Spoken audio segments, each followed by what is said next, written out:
Hello everyone. Class 12 biology molecular basis of inheritance. वंशागति का आणविक आधार। वंशागति या इनहेरिटेंस ये क्या होता है? जब कोई एक करैक्टर या लक्षण एक पीढ़ी से दूसरे पीढ़ी में ट्रांसमिट होता है तो उसे इनहेरिटेंस कहते हैं। इसे हम लोग इस प्रकार से भी परिभाषित कर सकते हैं: the transmission of one character from one generation to next generation is called inheritance. हमें अगले क्रम में करेक्टर को जानना होगा। ये करेक्टर क्या होता है? जैसे कि किसी व्यक्ति का रंग काला है, गोरा है, उसकी हाइट ड्वार्फ है, टाल है, ये इसकी करेक्टर कहलाता है। और यह जो करेक्टर को दूसरे पीढ़ी में, दूसरे जो जनरेशन है वहाँ पर लेके जाने वाला जो पदार्थ होता है वह जेनेटिक मटेरियल होता है। जैसा कि यह जेनेटिक मटेरियल न्यूक्लिक एसिड कहलाता है और न्यूक्लिक एसिड के अंतर्गत डीएनए और आरएनए आते हैं। अब हमें ये जाननी है कि जो न्यूक्लिक एसिड है यह जेनेटिक मटेरियल का बिल्डिंग ब्लॉक होता है। हमें अगले क्रम में ये जाननी है कि जो अधिकांश ऑर्गेनिज्म होते हैं, इस अधिकांश ऑर्गेनिज्म में डीएनए ही जेनेटिक मटेरियल के रूप में होता है। अब हमें ये भी जान लेनी है कि कुछ वायरस हैं और कुछ और भी ऐसे ऑर्गेनिज्म हैं, उसमें आरएनए जेनेटिक मटेरियल के रूप में होता है। यहाँ पर हम लोग ये भी जान लें कि जो आरएनए होता है यह मैक्सिमम और मोस्टली जो है वो मैसेंजर के रूप में काम करता है। मैसेंजर मीन्स इंफॉर्मेशन को ट्रांसमिट करना। सीधे हम लोग आगे बढ़ेंगे। जैसा कि हम लोग देख रहे हैं कि जो डीएनए और आरएनए यह जेनेटिक मटेरियल होता है। अब हम ये भी जान लें कि डीएनए और आरएनए ये दोनों पॉलीन्यूक्लियोटाइड होते हैं। पॉलीन्यूक्लियोटाइड जो शब्द है इसको हम लोग इस प्रकार से समझेंगे, जैसा कि एक न्यूक्लियोटाइड दिख रहा है, ये सेकंड न्यूक्लियोटाइड दिख रहा है, ये थर्ड न्यूक्लियोटाइड दिख रहा है, सो ऑन। यह पॉलीन्यूक्लियोटाइड कहलाता है। पॉलीन्यूक्लियोटाइड मीन्स जब कई न्यूक्लियोटाइड आपस में जुड़ जाएं तो वह पॉलीन्यूक्लियोटाइड कहलाता है। हमें यहाँ पर ये जान लेनी है कि ये पॉलीन्यूक्लियोटाइड न्यूक्लियोटाइड के पॉलीमर्स होते हैं। अब हमें ये भी जान लेंगे कि डीएनए और आरएनए वो पॉलीन्यूक्लियोटाइड हैं और यह जो न्यूक्लियोटाइड की हम लोग जब बात करते हैं तो यह 3 कंपोनेंट से मिलकर बना होता है। First nitrogenous base, second pentose sugar और आरएनए में राइबोज शुगर और डीएनए में डीऑक्सीराइबोज शुगर। दोनों में अंतर है, इस अंतर को हम लोग आगे जानने वाले हैं। और तीसरा जो कंपाउंड है या फिर कंपोनेंट्स हैं वो फॉस्फेट ग्रुप होता है। जैसे कि स्ट्रक्चर से समझेंगे, यह एक पेंटोज शुगर रहेगा, मीन्स 5 कार्बन वाला यह शुगर है, शर्करा है। इस 5 कार्बन वाले शर्करा में जो 5th कार्बन है, इस 5th कार्बन में जैसा कि ये फॉस्फेट ग्रुप दिख रहा है और ये जो फर्स्ट कार्बन है यहाँ से एक नाइट्रोजनस बेस जैसे कि थाइमिन जुड़ा हुआ है। जब नाइट्रोजनस बेस, पेंटोज शुगर और फॉस्फेट ग्रुप तीनों जुड़े रहें तो उसे न्यूक्लियोटाइड कहते हैं। अगले क्रम में आएंगे।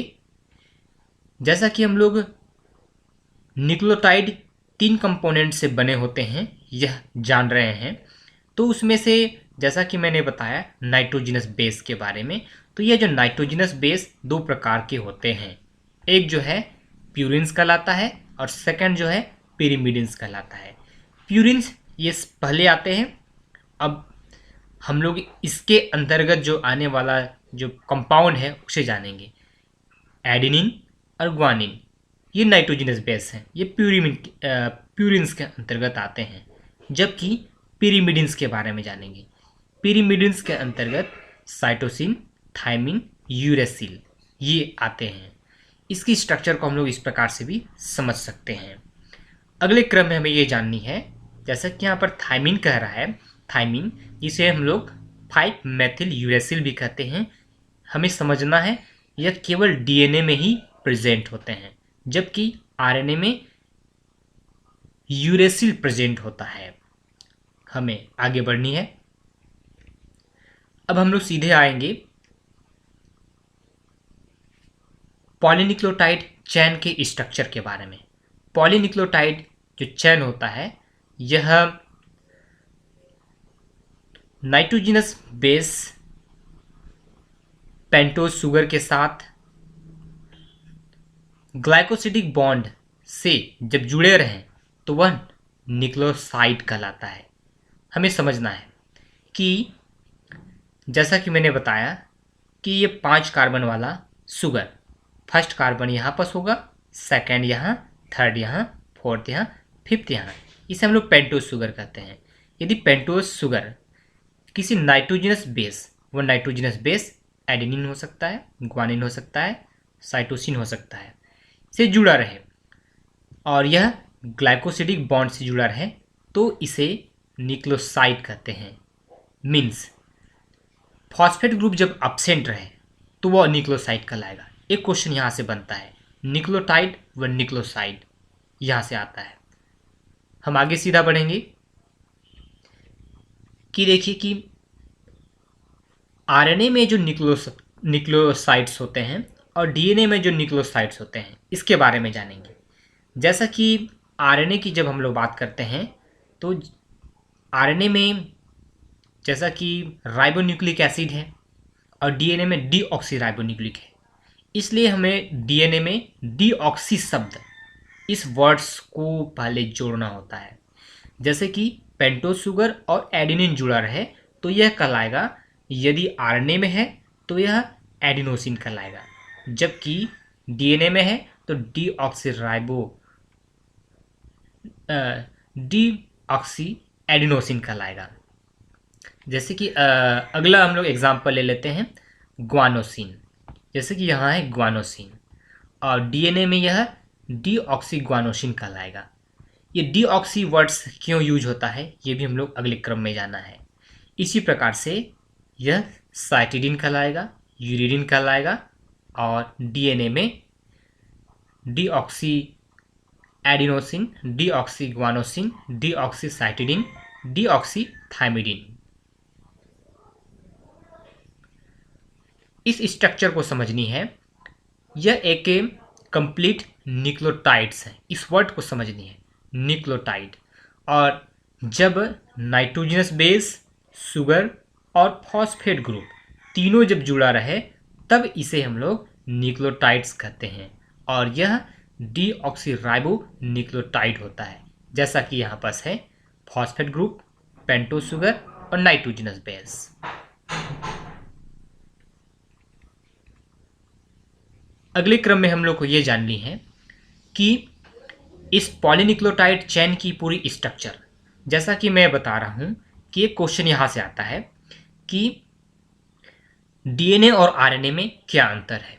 तो डीएनए और आरएनए में जो अंतर होता है, देखिए डीएनए में भी राइबो शुगर होता है और आरएनए में भी राइबो शुगर होता है। हमें समझनी है। सबसे पहले हम लोग राइबोज की संरचना के बारे में जानेंगे। देखिए राइबोज ये 5 कार्बन वाला होता है, फर्स्ट, सेकेंड, थर्ड, फोर्थ और ये 5 कार्बन वाला होता है। देखिए सेकेंड कार्बन में जब इस राइबोज के सेकेंड कार्बन में हाइड्रोक्सिल ग्रुप जुड़ा रहे तो वह आरएनए कहलाता है। जब इस सेकेंड कार्बन में ऑक्सीजन ग्रुप एब्सेंट रहे तो वह डीऑक्सीराइबोज कहलाता है। डीऑक्सी मीन्स ऑक्सीजन रहित, डीऑक्सीराइबोज कहलाता है। तो इस चीज़ को हम लोग को समझनी है। हम लोग अगले क्रम में ये जानेंगे जो कि एग्ज़ाम में पूछता है, जो कि कई सारे कॉम्पिटिटिव एग्ज़ाम में पूछता है। देखिए कि 2 न्यूक्लियोटाइड्स वह 3 प्राइम टू 5 प्राइम डायरेक्शन में फॉस्फोडाइस्टर बॉन्ड से जुड़ते हैं और ये डाइन्यूक्लियोटाइड को बनाते हैं। जैसा कि ये इस स्ट्रक्चर को समझेंगे, यह एक फर्स्ट न्यूक्लियोटाइड है और यह सेकेंड न्यूक्लियोटाइड है। इस फर्स्ट न्यूक्लियोटाइड की फर्स्ट कार्बन, सेकेंड, थर्ड और ये फोर्थ